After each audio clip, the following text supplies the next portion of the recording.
Welcome. In this video, I'll show you how to follow someone on Phantom Wallet. Hey, by the way, Swissborg's got a cool sign-up bonus. You can go ahead and get up to $100 in rewards. Just gotta use the link below, either in the description or in the comments. Just click on it, scan the QR code, and they'll send you a reward card. Now going back.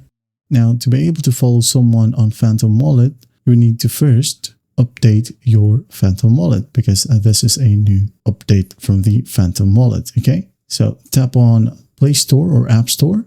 Look for Phantom. If there's an update button, tap on it and wait for the process to finish. And once that's done, open it up. And once logged in, you can now go ahead and go to the top right and tap on the magnifying glass icon. Okay. In here, all you need to do is just type down the exact username. Okay. Start by typing @ Now type down the username. Okay.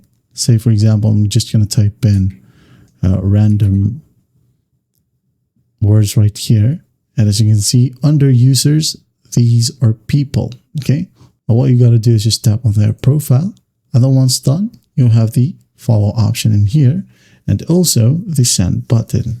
Just basically hit on follow, and after that you just followed someone on Phantom Wallet. I hope this video helps. I'll see you in the next one.